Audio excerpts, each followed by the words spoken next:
Popular front of India के लीडरों पर दिल्ली फसादात का इल्जाम लगाकर दिल्ली पुलिस अपनी नाकामियों पर पर्दा डालने की कोशिश कर रही है। इस तरह का दावा पीएफआई की जानिब से किया गया। औरंगाबाद में जेल भरो आंदोलन में गिरफ्तारियां पेश करने वाले पीएफआई कारकुनों पर पुलिस तशद्दुद का भी मकामी यूनिट ने इल्जाम आयद किया है।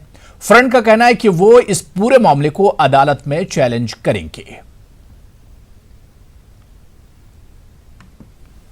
इंडिया की जानिब से शहर औरंगाबाद में प्रेस कॉन्फ्रेंस मुनक़िद की गई है, जिसका मकसद दिल्ली के अंदर हुए फसाद में तंजीम का नाम और तंजीम के मेम्बरान को शामिल करना है, जिसका ये पूरा का पूरा एक बेबुनियाद इल्ज़ाम तंजीम के ऊपर लगाया गया है। मैं इसकी कड़ी मजम्मत करता हूँ। पॉपुलर फ्रंट ऑफ इंडिया का स्टार्टिंग से एक नारा है कि हर मजलूम हमारा है।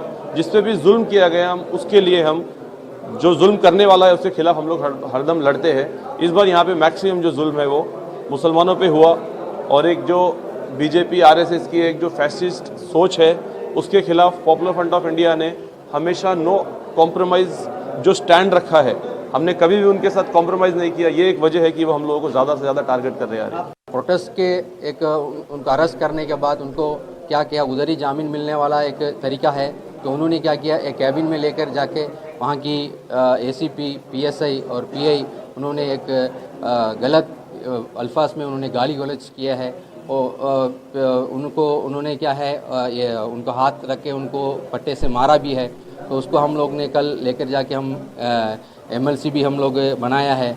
तो उसको हम सख्त कड़ी कार्रवाई हम कोर्ट के जरिए से इंशाल्लाह करें। 27 लोगों को डिटेन किए और इनको सबको सूचना पत्र देके यहाँ से छोड़ दिए और बहुत सारे लोग थे वहाँ पे। और ये जो इल्ज़ाम लगा रहे हैं उसमें वो सब फर्जी है। किसी को यहाँ पे मारा नहीं है और ये उनका एक प्रोपोगंडा है